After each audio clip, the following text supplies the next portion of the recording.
Bonsoir, enfin bonjour. Aruno Amori. Je viens pour vous faire une ciné-review du film Gladiator. Gladiateur au Québec. Euh, le Myrmidon en folie aussi. Ça c'est un autre titre. Mais voilà, Gladiator. Donc c'est un film, il est sorti en 2000. T'imagines? En 2000. Putain, je me rappelle encore quand j'y allais et tout. En 2000. Ouais, en 2000. Putain, c'est fou. Ouais. Bref, en 2000 quoi. Voilà. Donc ce film qui est sorti, non, j'arrête, c'est bon. Donc c'est un film donc de, bon, il y a Russell Crowe, ça c'est dit. En fait, ce que je voulais dire, voilà, c'est tu sais comme maintenant dans mes reviews, j'en parle toujours. Un age guide, ça se dit pas comme ça, mais bon, un âge. Donc l'âge auquel on peut voir ce film. Bah, si on a un garçon, je sais pas, au bout d'un an, faut un peu comprendre, sinon tu comprends pas. Oui, puis tu as un peu de la violence, pas tant que ça, hein. Mais honnêtement, un petit garçon, tu peux lui montrer. De 5 à 90 ans, voilà. Voilà, à partir de 5 ans, tu peux le montrer. Donc ce film, il y a Russell Crowe. Alors déjà, le film, c'est... Alors attendez... Ridley Scott, est-ce qu'il y a d'autres trucs que pas Ridley Scott? Oui, bon, voilà, un film de Ridley Scott. Donc c'est un film qui a révolutionné, qui a fait revivre le péplum, tu sais, Massiste contre Hercule, tout ça. Ben voilà, ce film, il arrive. Après, il n'y a pas eu tant de péplum que ça.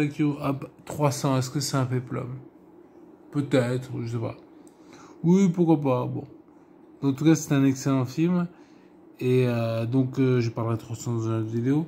Mais là, je fais donc Gladiator. Donc, il y a Russell Crowe. Ah oui, c'est ça aussi que je parle des acteurs. Parce qu'il y a des autres reviews en abondance, tout ça. Et je me suis dit, il faut que je fasse concurrence à Clapman. Hein.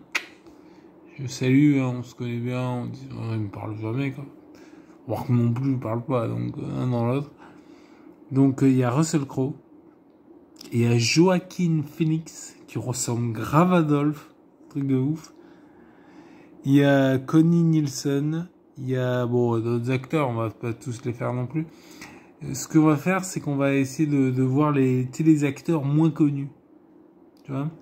Bon, Russell Crowe, tout ça, vous connaissez, ils font une grande performance, machin. Ok. Mais,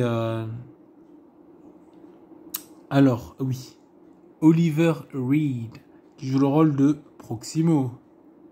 Il est énorme, Proximo. Tu sais, quand il parle des girafes sodomites et tout. Proximo. Tu vois? Tu sais, c'est un humide, quoi. C'est un... Non, je vais pas dire qu'il est humide, je veux dire c'est un humide. Je chercherai pour savoir ce que c'est. Donc, il y a excellent. Il est excellent. Il y a Derek Jacobi qui joue Gracchus. Ouais, Gracchus. Ouais, c'est ça, c'est un membre du Sénat. Bon. Oui, il est bien. Mais c'est pas lui que je voulais parler.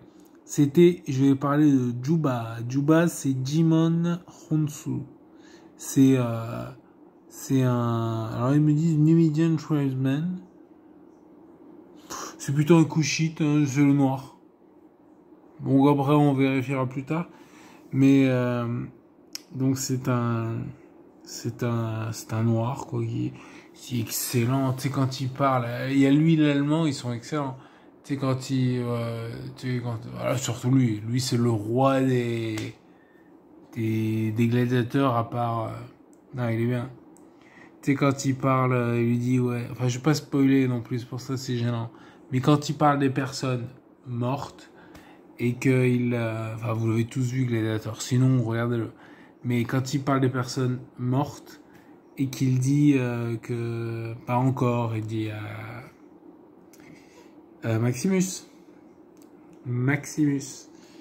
Et donc il y a Richard Harris qui joue Marc Aurel. Putain, lui il est énorme, Marc Aurel. Hein. Vidéo à venir où je parlerai de Marc Aurel, personnage historique, tout ça. tu sais, quand il enlace amoureusement son fils, Commode, qui pour le coup est pas très commode.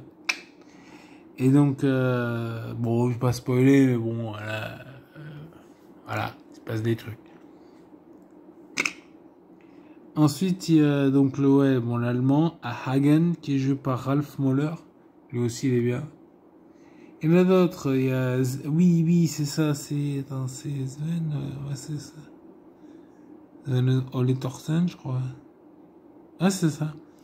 Il y a Sven Ole Thorsen qui joue le rôle de Tigris de Gaulle. Tu sais, le mec qui se prend un coup dans le pied. Ah ben, Tigris de Gaulle. Ouais, spoil pas, c'est pas... Vous verrez. Donc, c'est Tigris, Thorgrim de Conan le Barbare avec Arnold Schwarzenegger. Et franchement, bon, il y a d'autres acteurs, je vais pas tous vous les faire. C'est vraiment un excellent film. Ma note, 9, 9,5, 10.